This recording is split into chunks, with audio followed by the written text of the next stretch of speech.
And if you will, through the human soul and through the human heart, ang problema natin ngayon ay yung mga nagpapatakbo sa mga institusyon na ito.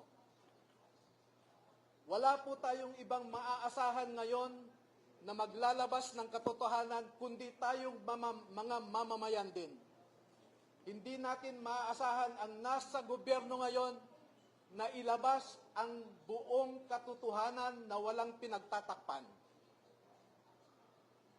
Ngayon po ay lumabas ang mga dating kasamahan ni Master Sergeant Orly Gutesa sa trabaho bilang security consultant o security personnel ni dating Congressman Zaldi Esco. Nandito po silang lahat at gusto ko pong ipakilala sa inyo. Ang mga sundalong ito ay wala na sa serbisyo. Ngunit ang nasabi nila sa akin, ito ang marahil na huling labanan na kanilang papasukin at gusto nilang magpakasundalo sa ating bayan.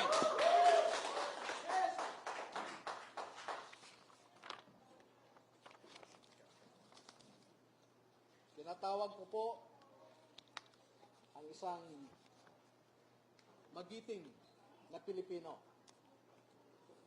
si Bernard Tube. Opo. Si Ross, tumatanda na po. Si Rosbert Waupan. Si Benny Bulontate. Si Johnny Buduan. Si Rodante Orbillo.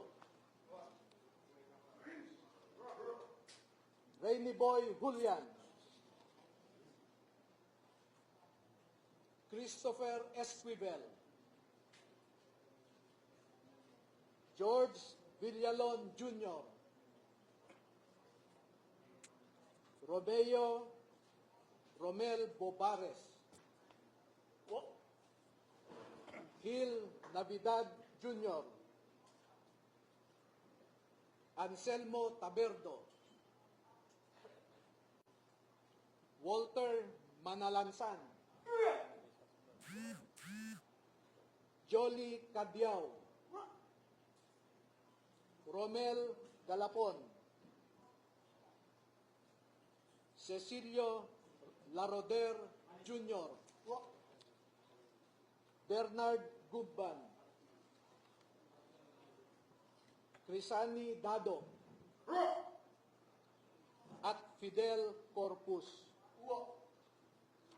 Meron po silang kasamahan na 12 pa na hindi makakadalo ngayon dahil sa mga personal na rason.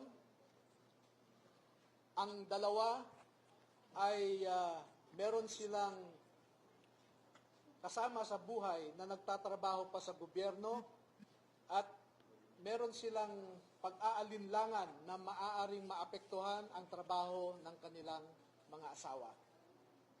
Yung 10 na hindi pa nakadalo ngayon ay tinatawag ko po na second batch at lalabas din po sila sa tamang panahon.